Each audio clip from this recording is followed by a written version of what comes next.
Hi guys, so today we're talking about knee slides, okay? Excuse the rain or enjoy the rain. Excuse my hair, just got off practice here. So knee slides, number one, essentially have knee pads. There is a video, a long video in my collection here that'll show you what it is exactly how you're. Okay, number one, gotta have knee pads. Essential.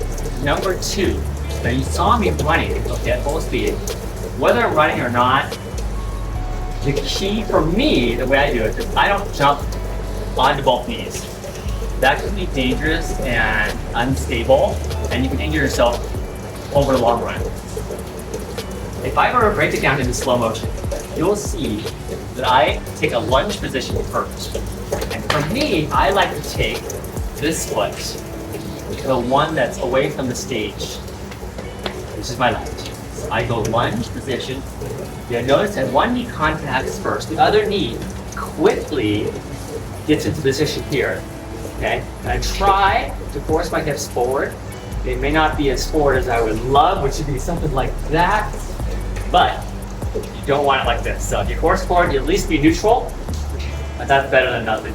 So again, the key, once you decide to go down, is to lead with one foot, the left foot.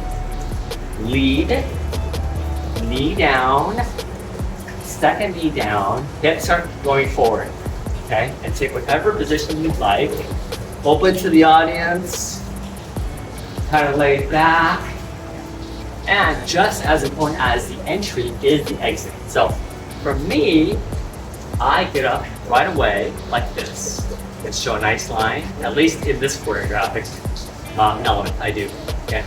So, or you can see how, you know, there's another piece of choreography I do somewhere else where I have this nice slide. Again, the exit is very important. So stabilize yourself, gauge your core during this whole thing, and do whatever you need to do and make sure the exit is crystal clean and clear. Okay, so that's one version.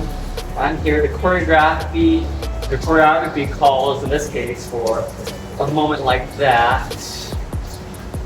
But the exit, I would say, is more important than the entry, because that's what they remember last, okay? Because it's gorgeous knee slide, but if you're wobbly, or, you know, if you fall, obviously you fall, not good. So again, knee pads are one. Number two, go down on one knee. I go on this knee because it opens up this side to the audience. Don't want to close off by going down this way, unless you plan it that way, okay? Lunge, down, other one, hips forward, and make sure it's stable, engage your core. Finish your exit beautifully, and then come up and do whatever you like. So that is how I do knee slides on the floor, and you can translate that if you're a skater to on the ice. So please, if you want to improve, smash that subscribe button, and I'll see you in the next video.